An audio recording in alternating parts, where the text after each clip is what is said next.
আসসালামু আলাইকুম। আজকে আমরা মানসিক দক্ষতা, পিলি এবং লিখিত সিলেবাস, প্রশ্ন ব্যাংক এবং কী বই পড়তে হবে সেই বিষয়টা নিয়ে কথা বলব। তো প্রথমে হচ্ছে আমাদের মানসিক দক্ষতা প্রস্তুতির জন্য আমাদের একটা সিলেবাসের দরকার হবে। মানসিক দক্ষতা হচ্ছে 15 মার্কের প্রশ্ন আসে, বিসিএস প্রিলিমিনারিতে 15 মার্কের প্রশ্ন আসে এবং বিসিএস লিখিত 50 মার্কের প্রশ্ন আসে। তো মানসিক দক্ষতার হচ্ছে বিসিএস পিলি এবং বিসিএসের লিখিত একসাথে প্রস্তুতি নিলে সবচেয়ে ভালো হয়। কারণ মানসিক দক্ষতার বিসিএস পিলি এবং লিখিত সিলেবাস একই রকম। আমরা যদি এখানে হচ্ছে মানসিক দক্ষতার পিলির সিলেবাস হচ্ছে এটা। এখানে পিলি সিলেবাসে আমরা দেখতে পাচ্ছি আমাদের হচ্ছে ভাষাগত যৌক্তিকতা বিচার, সমস্যা সমাধান, যান্ত্রিক দক্ষতা, সংখ্যাগত দক্ষতা ইত্যাদি। সংখ্যাগত দক্ষতা থেকে মানসিক দক্ষতায় প্রশ্ন আসে। আর এটার যদি আমরা রিটেনের সিলেবাসটা দেখি, মেন্টাল এবিলিটির মানসিক দক্ষতা বিসিএস লিখিত 50 মার্কের প্রশ্ন আসে। এই 50 মার্কের প্রশ্নের মধ্যে হচ্ছে ভাষাগত যৌক্তিকতা বিচার, সমস্যা সমাধান, স্থানাঙ্ক সম্পর্ক, সংখ্যাগত দক্ষতা, বানান ও ভাষা এবং যান্ত্রিক দক্ষতা থেকে প্রশ্ন আসে। তো দুইটা সিলেবাসই প্রায় একই রকম। তো একই রকম ক্ষেত্রে আমাদের এর জন্য বিসিএস প্রিলিমিনারি এবং বিসিএস লিখিত প্রস্তুতি একসাথে নিতে হবে। এজন্য আমাদের একটা প্রশ্ন ব্যাংক দরকার হবে। আমি পূর্ববর্তী ভিডিওতে বলেছি আপনারা এই প্রশ্ন ব্যাংকটা কিনতে পারেন। এই প্রশ্ন ব্যাংকটা ভালো আছে। এছাড়া বাজারে অন্য কোনো ভালো প্রশ্ন ব্যাংক থাকলে আপনার কাছে যেটা ভালো মনে হবে সেটা কিনতে পারেন, কিন্তু আমার মতে এই প্রশ্ন ব্যাংকটা ভালো করেছে তারা, এই প্রশ্ন ব্যাংকটা কিনতে পারেন। এখন হচ্ছে যেটা হচ্ছে আমাদের প্রশ্ন ব্যাংক গেল। এখন হচ্ছে আমাদের গুরুত্বপূর্ণ বইয়ের তালিকা। মানসিক দক্ষতা যেহেতু কোনো বোর্ড নবম দশম শ্রেণী বা 6, 7, 8, 9 কোনো মানসিক দক্ষতার কোনো বই নেই, সেজন্য আমাদের এখানে কোনো বোর্ড বইয়ের দরকার পড়বে না। আমাদের এখানে বাজার থেকে আমাদের গুরুত্বপূর্ণ গাইড কিনতে হবে। এর মধ্যে হচ্ছে MP3, খায়রুলস মেন্টাল এবিলিটি, অন্যান্য প্রকাশনী বা ওরাকলের মানসিক দক্ষতা বইটা কিনতে হবে। তো এখানে লিখিত পিলি যেহেতু একসাথে প্রস্তুতি নেওয়া হবে, সেজন্য যে কোনো একটা বই বা দুইটা বই কিনলেই যথেষ্ট। ওই MCQর জন্য, পিলির জন্য যেই বই এবং লিখিতের জন্য সেই একই বই, সেজন্য একসাথে প্রস্তুতি নেওয়ার জন্য একটা বই কিনতে হয়। তাই সেজন্য এখান থেকে হচ্ছে MP3 বই কিনতে পারেন, খায়রুলস মেন্টাল এবিলিটি কিনতে পারেন অথবা ওরাকলের কিনতে পারেন। ওরাকল বইটা, এই দুইটা বই খুবই ভালো। খায়রুলস মেন্টাল এবিলিটি এবং ওরাকলের যেই মেন্টাল এবিলিটি বা মানসিক দক্ষতা যে বই দুইটা আছে, দুইটা বই খুবই ভালো। তা আমরা এখন হচ্ছে এছাড়া MP3 বইটাও কিনতে পারেন। MP3 হচ্ছে এই বইটা কিনতে পারেন মানসিক দক্ষতার জন্য। এছাড়া হচ্ছে মানসিক দক্ষতার জন্য এই বইটা কিনতে পারেন। তো এখন হচ্ছে মানসিক দক্ষতার জন্য খায়রুলস মেন্টাল এবিলিটি কিনতে পারেন। এছাড়া হচ্ছে ওরাকল মানসিক দক্ষতা কিনতে পারেন। এখন দুইটা বই কিনতে হলে আপনি এই দুইটা বই কিনতে পারেন, অথবা MP3 অথবা খায়রুলস মেন্টাল এবিলিটি কিনতে পারেন। কিন্তু আমার মতে হচ্ছে কিনলে খায়রুলস মেন্টাল এবিলিটি এবং ওরাকলের মানসিক দক্ষতা আছে, এই দুইটা বই কিনবেন। এই দুইটা বই সবচেয়ে ভালো। এখন আমি মানসিক দক্ষতা প্রশ্নগুলো কীরকম প্রশ্ন হয় এবং কোথায় থেকে পড়লে সবচেয়ে বেশি কমন পাওয়া যাবে সেই বিষয়টা নিয়ে একটু কথা বলবো। তো এখন হচ্ছে সেই বিষয়টা নিয়ে কথা বলবো। এখন হচ্ছে যেটা হচ্ছে মানসিক দক্ষতার ক্ষেত্রে কিছু নির্দিষ্ট টপিকস থেকে প্রতি বছরই প্রশ্ন আসতে দেখা যায়। যেমন হচ্ছে এখানে যদি আমরা একটু দেখি, প্রশ্নটাতে দেখি, যেটা হচ্ছে এই টাইপের প্রশ্নগুলো যেগুলো কোড দেওয়া থাকে, কোড টাইপের প্রশ্নগুলো প্রতি বছরই পরীক্ষায় প্রশ্ন আসে। এই প্রশ্নগুলো আসলে নির্দিষ্ট কোনো থেকে আসে না, এরা নিজেদের মতো করে তৈরি করে দেয়। এখন এই ক্ষেত্রে হচ্ছে যত প্র্যাকটিস করবেন ততই সহজে এই প্রশ্নগুলো উত্তর মিলাতে পারবেন। এখন দেখা যাচ্ছে এই প্রশ্নগুলো প্রতি বছরই আসে। যেমন 44তম বিসিএসে দুইটা প্রশ্ন এসেছিল। একটা হচ্ছে 3 নম্বর প্রশ্ন, প্লেকে 8123 দ্বারা প্রকাশ করা হলে আর রাইমকে হচ্ছে এত প্রকাশ করা হলে মিল কোড কত হবে, এটা। আর এখান থেকে এসেছিল এই প্রশ্নটা, দুইটাই হচ্ছে কোড বিষয়ে প্রশ্ন এসেছিল। এরপরে হচ্ছে এই চিত্র দিয়ে প্রশ্ন আসতে পারে। এরপর হচ্ছে রক্তের সম্পর্কে যে প্রশ্নগুলো থাকে সেই প্রশ্নগুলো আসছে। এরপরে এখান থেকে পরের সিরিজটি কত সেই প্রশ্নটা প্রতি বিসিএসে আসে। আমরা যদি এই প্রশ্নটা দেখি এই প্রশ্নটা হচ্ছে একটা দুইটা পরবর্তী শূন্যস্থান পূরণ করো যে প্রশ্নগুলো আছে, এখান থেকে এই টাইপের দুইটা প্রশ্ন আসছে। তারপর হচ্ছে সম্পর্ক নির্ণয়ের যে প্রশ্নগুলো আছে সেই প্রশ্নগুলো পরীক্ষায় আসে। 43তম বিসিএস এসেছিল এই প্রশ্নটা, সম্পর্ক নির্ণয় যে প্রশ্নগুলো সেগুলো। এরপরে হচ্ছে 41তম বিসিএসে এসেছিল। এরপরে হচ্ছে দিক নির্ণয়ের প্রশ্নগুলো পরীক্ষায় আসে। দিক নির্ণয়ের প্রশ্নগুলো ভালো করে পড়তে হবে। যেমন এখানে 40তম বিসিএস একটা প্রশ্ন এসেছিল, একটি দেয়াল ঘড়ি যখন 3টা বাজে তখন ঘন্টার কাঁটা যদি পূর্ব দিকে থাকে তবে মিনিটের কাঁটা কোন দিকে থাকবে। এই প্রশ্নটা 40তম বিসিএস এসেছিল। দিক নির্ণয়ের ক্ষেত্রে যে প্রশ্নগুলো, এখানে যে দিক নির্ণয়ের প্রশ্নটা এখানে এসেছিল। এখানে দিক নির্ণয়ের প্রশ্ন প্রতি বছরই আসে। এখানে যে দিক নির্ণয়, দূরত্ব এবং দিক নির্ণয় আমি একসাথে বলতেছি, সেটা যে দূরত্ব, এই যে প্রশ্নটা এসেছিল এখানে এসেছিল। 38তম বিসিএস এর প্রশ্ন এসেছিল। 37তম বিসিএস এসেছিল। নির্দিষ্ট টপিক্সের কিছু প্রশ্ন প্রতি বছরই একই রকম প্রশ্ন আসে, যদি একই প্রশ্ন বারবার আসে না, রিপিট হয় না, কিন্তু ওই টাইপের প্রশ্নগুলো প্রতি বছরই দেখা যায়। যেমন এই প্রশ্নটা 35তম বিসিএস থেকে রিপিট আসছিল। এই ভারসাম্য রক্ষার যে অঙ্কগুলো, এই অঙ্কগুলো প্রতি বছরই আসে।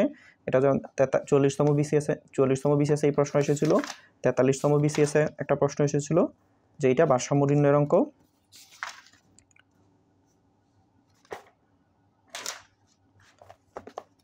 40তম বিসিএসে এই প্রশ্নটা, ভারসাম্য নির্ণয়ের এই প্রশ্নটা ছিল এই প্রশ্নটা।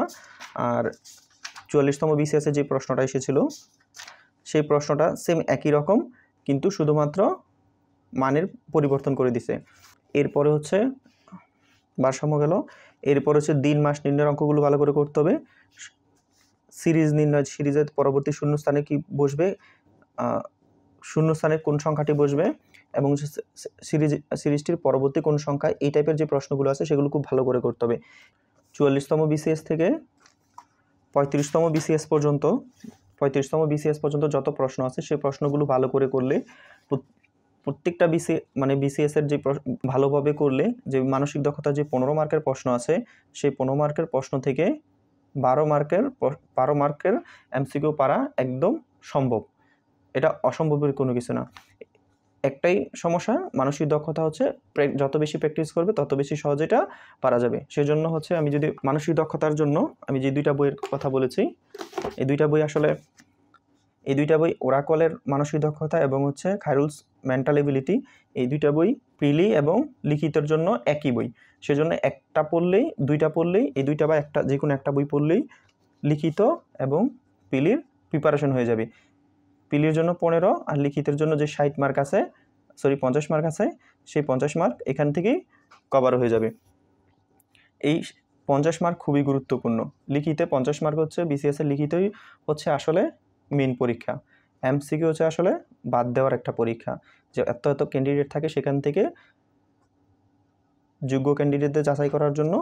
তো এখন হচ্ছে এই 60 মার্ক এবং হচ্ছে 15 মার্ক, মোট হচ্ছে 75 মার্ক। এই 75 মার্কের জন্য এই 2টা যে কোনো একটা বই অথবা 2টা বই কিনলে পড়লে ভালো হবে। একটা বই থেকে আসলে পরিপূর্ণভাবে প্রিপারেশন হয় না, সেজন্য 2টা বই পড়তে হবে। এখন আমি মেন্টাল এবিলিটির যে খায়রুলস বেসিক ম্যাথ এবং MP3, আমার কাছে MP3 আছে, আমি MP3 বই 2টা একটু দেখাবো। তো এখন হচ্ছে খায়রুলস যে বেসিক ম্যাথ, এই বইটা খুবই ভালো মানের একটা বই। এই বইটাতে যেটা করেছে, কোন প্রশ্নগুলো কিভাবে আসছে, সেই প্রশ্নগুলো কোনটা কতবার আসছে, সেই প্রশ্নগুলো এখানে দিয়ে দিয়েছে। তাই আমরা এখান থেকে যদি দেখি, কোডিং ডিকোডিং যেই, এখান থেকে প্রতি বছরই প্রশ্ন আসে। 43তম বিসিএসে প্রশ্ন আসছিল হচ্ছে 3টা। এর বছর রক্তের সম্পর্ক থেকে প্রশ্ন আসে, প্রতি বছরই প্রশ্ন আসে, প্রতি বছর না আসলেও মোটামুটি 1-1.5 বছর ছেড়ে প্রশ্ন আসে। তারপর হচ্ছে সাদৃশ্যতা যে প্রশ্নগুলো আছে সেটা থেকে প্রশ্ন আসে। এরপর হচ্ছে চিত্রের যৌক্তিক সংখ্যা বসানো, এই টাইপের প্রশ্ন 44তম বিসিএসে আসছে। এরপর হচ্ছে গড়ি সংক্রান্ত অঙ্কগুলো ভালো করে করতে হবে। বিভিন্ন গাণিতিক অঙ্ক, এটা 44তম বিসিএসে কোনো প্রশ্ন আসে নাই, কিন্তু গাণিতিক যুক্তি যে অংশগুলো থেকে প্রতি বিসিএসে 35তম বিসিএসে আসে 3টা, 36তম হচ্ছে 4টা, 37তম হচ্ছে 3টা, এরপরে হচ্ছে 41তম এসেছিল 4টা, 42তম এসেছিল 3টা, আর 43তম বিসিএসে এসেছিল হচ্ছে 2টা। তা এই জন্য এটা খুবই গুরুত্বপূর্ণ। এটা ভালো করে পড়তে হবে এখান থেকে। কোডিং ডিকোডিংটা ভালো করে করতে হবে, রক্তের সম্পর্কের অঙ্কটা ভালো করে করতে হবে, শূন্যস্থান পূরণ অবশ্যই করতে হবে। এই দুটো এইখান খায়রুলস বেসিক ম্যাথের যেটা হচ্ছে এটা। এখন এখান থেকে এগুলো তো ভালো করে পড়তে হবে। এখান থেকে সবচেয়ে বেশি কোন টপিকসগুলো ভালো করে করতে হবে, এই বইটার মধ্যে একটা সুবিধা হচ্ছে এভাবে তো দিয়ে দিয়েছে ওরা, আলাদা করে এখানে একটা দিয়ে দিছে যেগুলো না পড়লে নয়, তারা 15টা টপিকস এখানে সিলেক্ট করে দিছে। এই 15টা টপিকস ভালো করে পড়তে হবে, একদম ভালো করে করতে হবে। মানসিক দক্ষতার জন্য আসলে এই 15টা টপিকসই খুবই গুরুত্বপূর্ণ।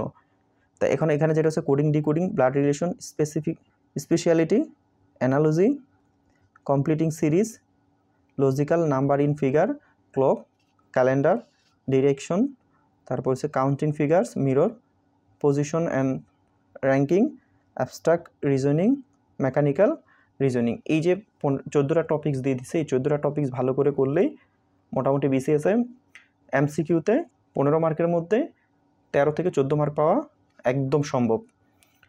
আর এই বইটার মধ্যে একটা হচ্ছে, এই বইটা কিন্তু ব্যাংকেরও অনেক প্রশ্ন এখানে অ্যাড করে দিয়েছেন ওনারা, ব্যাংকের অনেক প্রশ্ন অ্যাড করে দিয়েছেন এবং এখানে প্র্যাকটিসের ব্যবস্থা করেছেন। এই বইটার একটা ভালো বিশেষত দিক হচ্ছে বইটা করার পর যেমন কোডিং ডিকোডিং করার পরে ওনারা কি করেছেন, এখানে প্র্যাকটিস পার্ট দিয়েছেন। প্র্যাকটিস পার্টের মধ্যে উনি এটা দিয়ে দিয়েছেন যে প্র্যাকটিস করা যেতে পারে। উনি আবার ইজি পার্ট হার্ড পার্ট এরকমভাবে এখানে প্র্যাকটিসের ব্যবস্থা করেছেন। এই জন্য এই চ্যাপ্টারটা পড়ার পরে এখান থেকে প্রশ্ন এগুলো করলে সহজে মনে থাকবে। আর মানসিক দক্ষতা হচ্ছে যত বেশি করা হবে ততই ভালো পারা যাবে, যত বেশি করবে ততই ভালো পারবে। সেজন্য হচ্ছে মানসিক দক্ষতার জন্য পূর্ববর্তী পরীক্ষাতে 44তম থেকে 43তম বিসিএসে যত প্রশ্ন আসছে, 44তম বিসিএস থেকে 35তম বিসিএসে যত প্রশ্ন আছে সবগুলো প্রশ্ন একদম ভালো করে ফেলতে হবে। প্রথম কাজ হচ্ছে এটা। দ্বিতীয় হচ্ছে কোনো একটা বই মোস্ট ইম্পর্টেন্ট টপিকসগুলো ধরে শেষ করে ফেলা। এখন যেটা হচ্ছে এখান থেকে বই কেনার ক্ষেত্রে খায়রুলস বেসিক মেন্টাল এবিলিটিটা কিনতে পারেন, এটা খুবই ভালো একটা বই। ওরাকলটা কিনতে পারেন, ওরাকলটা আমার কাছে এখন নাই, সেজন্য আমি দেখাতে পারতেছি না। আমার কাছে যেই বইটা আছে সেটা একদম অনেক পুরনো একটা বই, সেজন্য এটা আমি দেখাচ্ছি না, একদম বেশি পুরনো, সেজন্য আমি দেখাচ্ছি না। নতুন যদি ওরাকল মেন্টাল এবিলিটিটা আমি কিনি তাহলে তখন হয়তো এই বইটার উপর একটা আমি ভিডিও দিতে পারি। তো এ হচ্ছে, তাহলে সারসংক্ষেপ করলে হচ্ছে এখান থেকে প্রথমে হচ্ছে প্রশ্ন ব্যাংক কিনে প্রশ্ন ব্যাংকটা ভালো করে পড়ে ফেলতে হবে। এরপর হচ্ছে খায়রুলস মেন্টাল এবিলিটি অথবা ওরাকল মেন্টাল এবিলিটি কিনতে পারেন, অথবা বাজারে যে ভালো মানের বই আছে যে কোনো একটা বই কিনতে পারেন, যেটা আপনার কাছে ভালো লাগে। লাইব্রেরিতে যাবেন, গিয়ে দেখে যে বইটা আপনার কাছে ভালো লাগে, আপনি যে বইটা থেকে বুঝবেন সেই বইটা কিনে প্রিপারেশন নিতে পারেন। আমি বলছি এই দুইটা ভালো, এই দুইটা হচ্ছে ভালো, আরেক অনেক বই থাকতে পারে, সেই বইটা দেখে তারপরে কিনুন। আমি বলছি বলে এই দুইটা কেনার কোনো দরকার নেই। আপনি আর দুইটা না কিনতে চাইলে, কেউ যদি দুইটা বই না কিনতে চায় তাহলে খায়রুলস মেন্টাল এবিলিটিটা যাতে এটা কিনে, এই বইটা খুবই ভালো। দুইটা কিনতে হলে আমি বলবো এই দুইটা কিনতে। MP3ও কিনতে পারেন, কারো কাছে MP3 থাকলে আমার মতো হচ্ছে দুইটা কেনার দরকার নেই, এখান থেকে এই দুইটা থেকে যে কোনো একটা কিনে নেবেন, তাহলে MPর সাথে মিলিয়ে পড়লেই এটা হয়ে যাবে।